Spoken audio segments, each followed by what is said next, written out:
Good evening. This is my passion project. It is on Euler's identity, famous math equation. I'd just like to start this off asking, can math be a form of art? Now, I'll get back to this later. But just for now, I'd like for you guys to think about this, whether or not math could be some form of art. And art as in like music, painting, that sort of thing.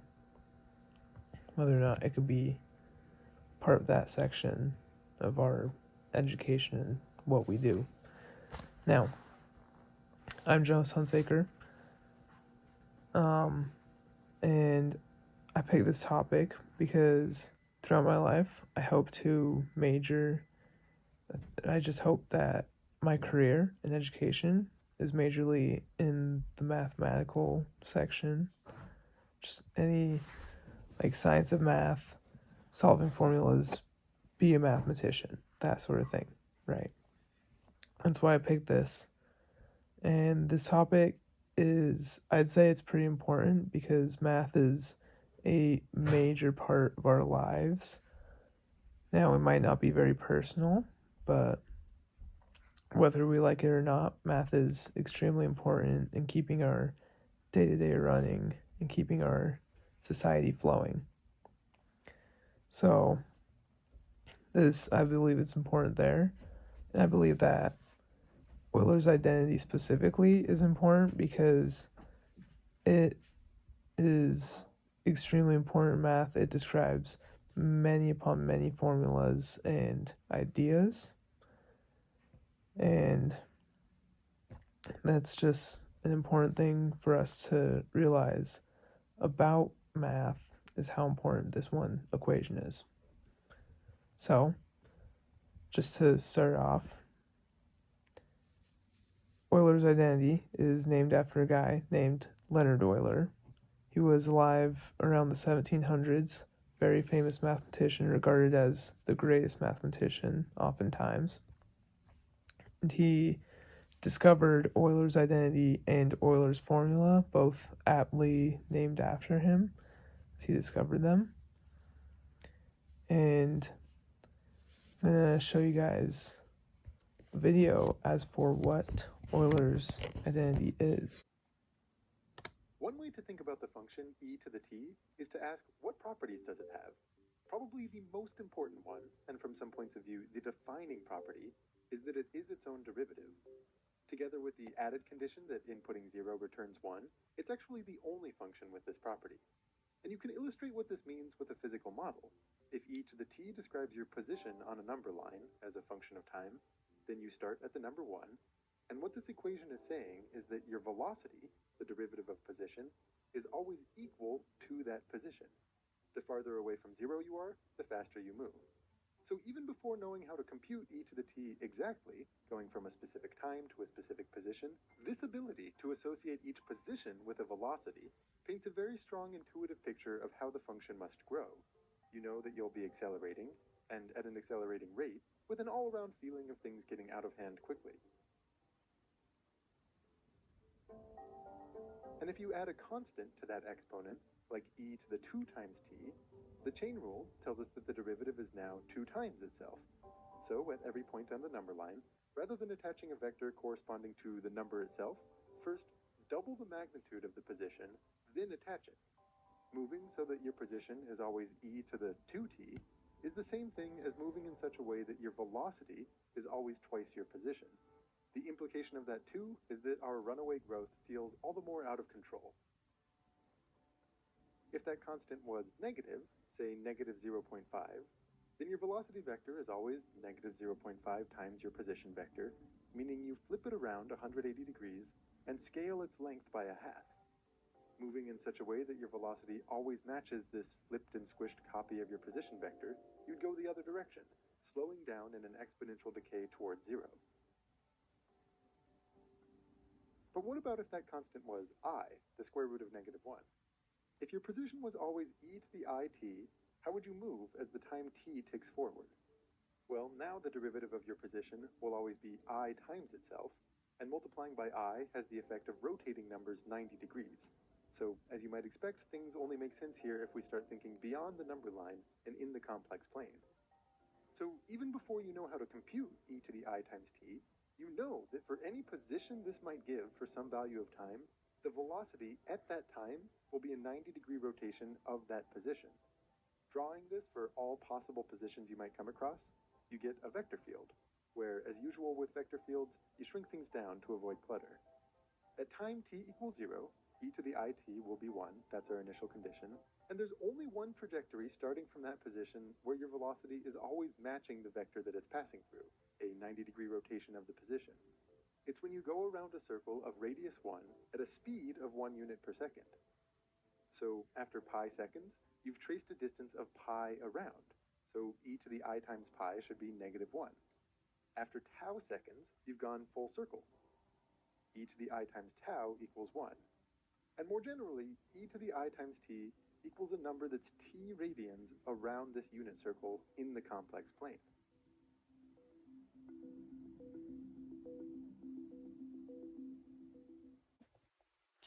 So that video kind of explained sort of where Euler's identity comes from right there. Basically what it is it is a single case of Euler's formula, which states that e to the power of I times t is equal to the cosine of t plus the I times the sine of t. Pretty confusing math stuff. Basically what this does is that they take the natural exponential, which is just Euler's number to the power of x, and they put it on a complex number plane where the number line is natural numbers and the x-axis is natural numbers and the y-axis is complex numbers. Now, there's a good chance that you might be asking, how might this be applicable, like, at all to our lives? Well, in this article from Live Science, Euler's formula, they did a lot of math for this. They discovered how it works. It's used in a gigantic portion of trigonometry and furthermore geometry in the way that it's used on circles where the pi is how many radians it turns, because the complex number plane makes things circles. It's really insane math. And so that might be how it's applicable in our world, and that's like what it's for. Another question is like, what really is Euler's identity? And this Khan Academy video that I'm not going to show up too long, but basically to sum it up, Euler's identity is a combination of 5 mathematical constants.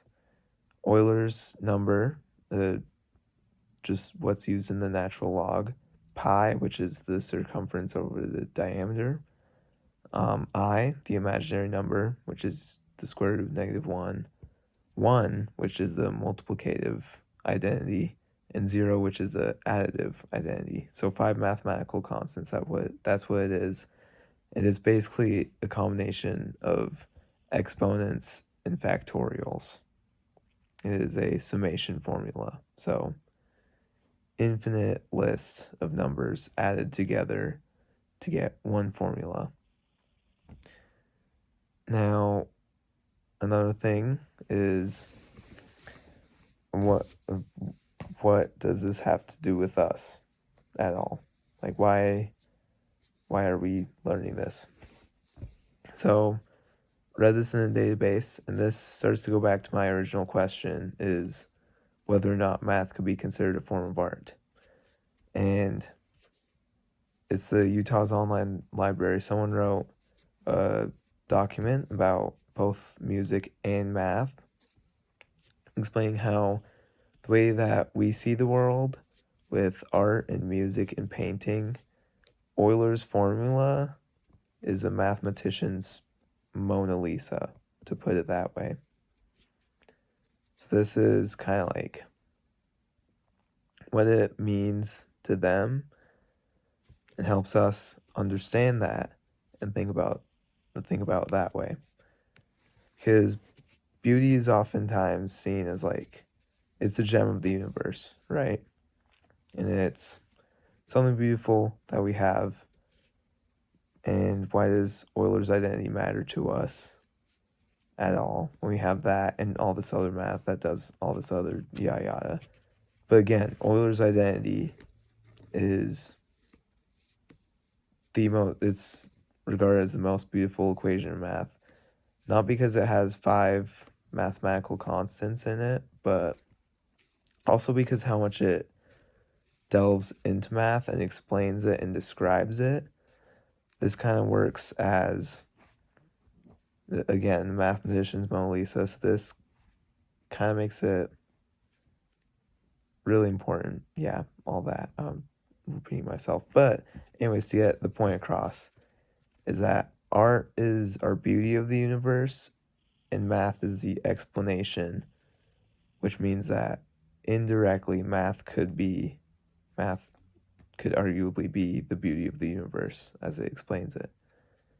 And Euler's formula is at the center of it, of a lot of math.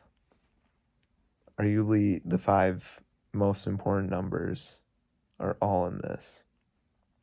That's what Euler's formula is, and that all ended there. Almost forgot the works cited. Yeah, here's that. Video database, live science, Khan Academy. Yeah.